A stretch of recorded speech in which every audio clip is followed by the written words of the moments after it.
السلام عليكم ورحمة الله وبركاته. كي داير؟ لاباس عليكم؟ اليوم ان شاء الله نقدم لكم طرد باللوز، طرد او لاموند.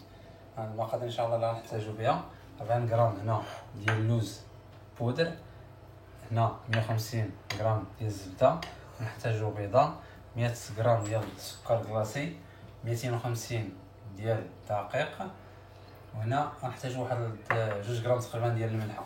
غنبداو على بركه الله. اول شيء ان شاء الله نديرو الطحين،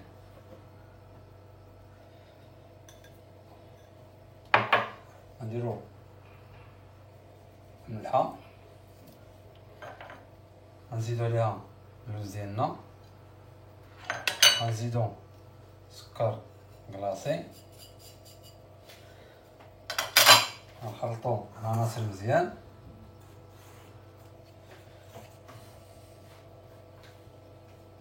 دابا غنحكم على هاد الزبده،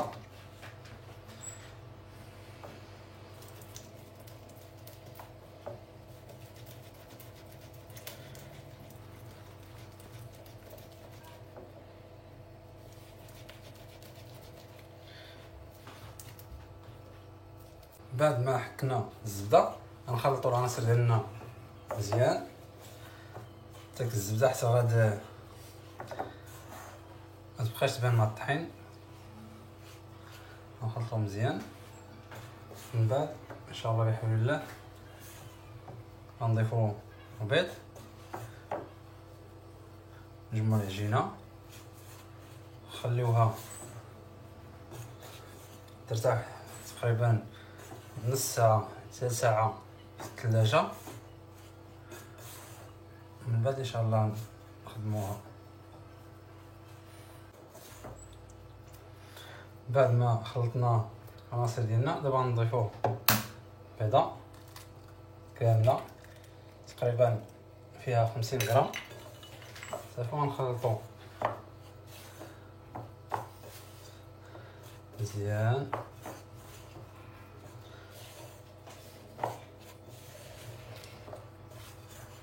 صافي دابا العجينه ديالنا تجمع، ما نزيدوها ما نزيدوها حتى شي حاجه، غنضيفو البيض والزبده، تجمع العجينه بطريقه سهله جدا.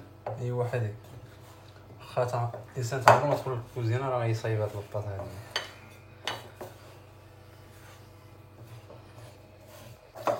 بعد ما جمعت العجينه ديالنا دابا نطفو على الرخامه هنايا، نعكوها شي شويه باش العناصر ديالنا تماسك مزيان.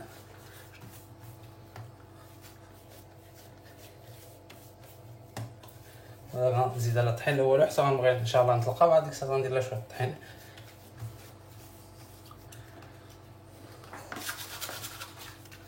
صافي العجينه ديالنا هي هادي، دابا غنديرو لها السكر ان شاء الله، غندخلوها للثلاجه.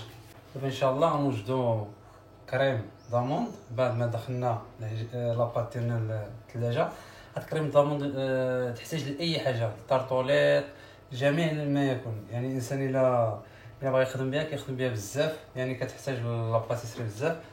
غنبداو ان شاء الله المقادير على شكل التالي: عندنا 100 غرام ديال السكر كلاص، عندنا 2 ديال البيضات، هنايا 100 غرام ديال الزبده، هنا 100 غرام ديال بودر داموندر. بودر داموندر من الاحسن يكون 50 منقيه، 50 غرام منقيه و50 بالقشور الانسان ماشي مشكل. نبداو على بركه الله. اول شيء ان شاء الله بحول الله غنشدو الزبده ديالنا وغنربيوها ديما، غنحكو ان شاء الله بحول الله هاد الزبده باش ما تعتمناش فين نكونوا كنخلطو.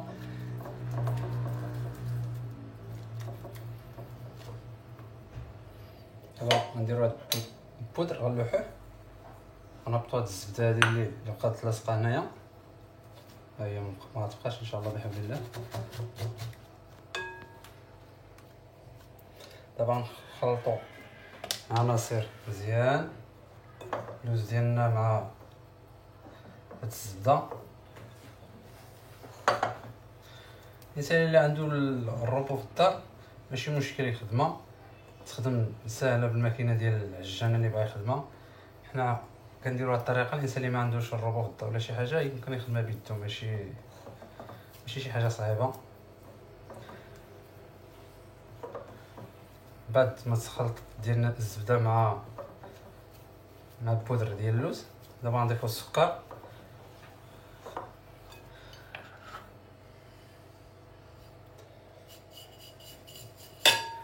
ديما كنخلطو مزيان.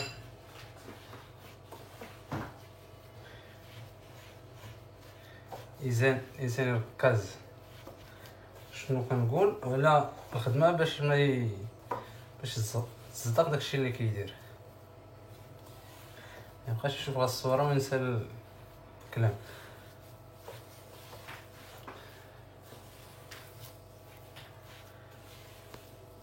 بعد ما خلطنا العناصر ديالنا مزيان، دابا نضيفو البيض. ما نضيفوهش كامل، علاش؟ باش ما طحناش لاباري ديالنا. شويه بشويه غنخدمو. الا حنا بيضه كامله تقدر تخسر لنا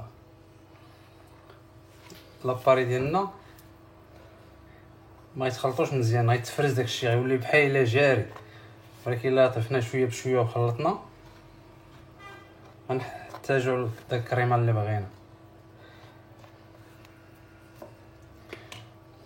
نشطو البيضه، غنضيفو غير البياض ديال البيض اولا، ساهل. ها هي فين هي، غنخلطو مزيان. كتلاحظوا هي حتى غتخدم مزيان داك البياض.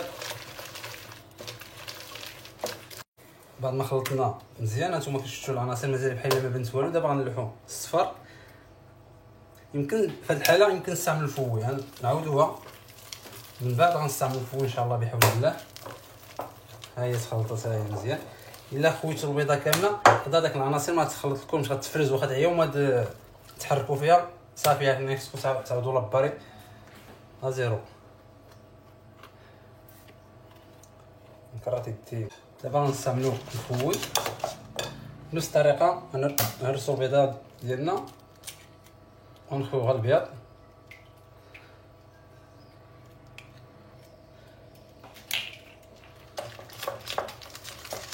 دابا راه ساهله الكريمه ديالها تخدم لنا بالفوي، ما تثقيلاش. ها هي فين هي. بعد ما تخرج البيض دابا غنديرو الصفر صافي، غنحركو مزيان. ها هي ولات بحال المايونيز. ها الكريمه ديالنا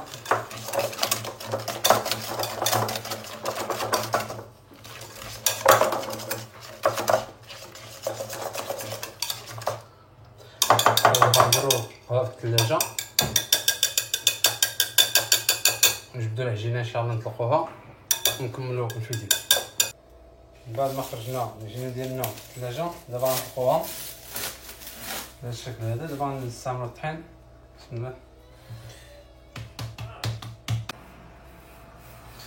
نطلقوها على الشكل هكا.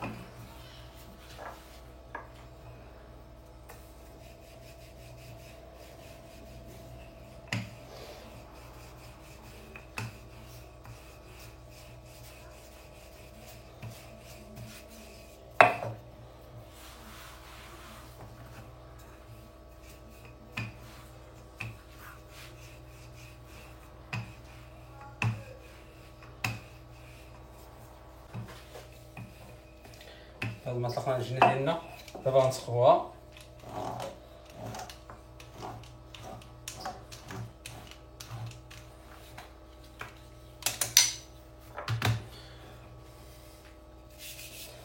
نديروها على الرولو بحال هكا. نجيبو لي سيركل ديالنا كيفما كان النوع ديالو، يا تكون اينوكس ولا اي حاجه متوفره عندكم في الدار. بعد ما طلقنا العجينه ديالنا دابا غنسخوها.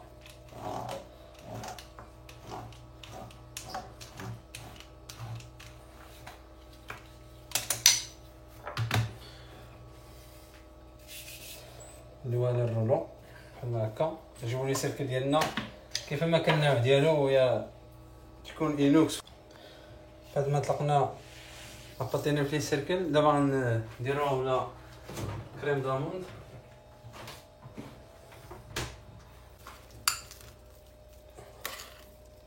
كريم داموند راه ما غنديروها ماشي معمره مع العجينه، لحقاش راه كتنفخ لنا. نديروها هابطه شويه باش ملي غطيب غتجي معايا قد حساب.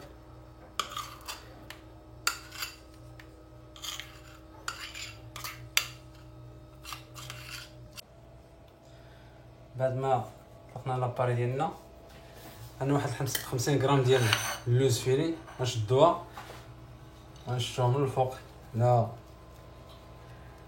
هاد لاباري هادي مزيان.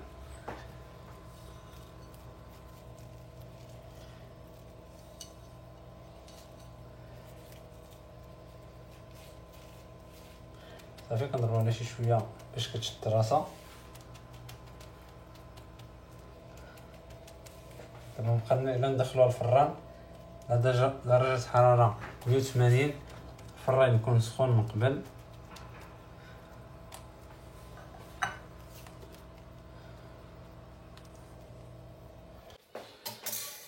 هي الطاق ديالنا بعد ما طابت الفران وخرجناها، شوف الشكل ديالها كيصبح.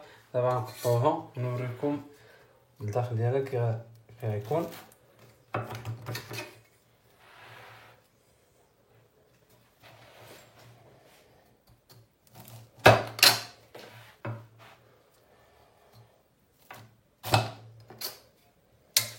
الشكل ديال لاطارط كي كتشوفوا زوينه.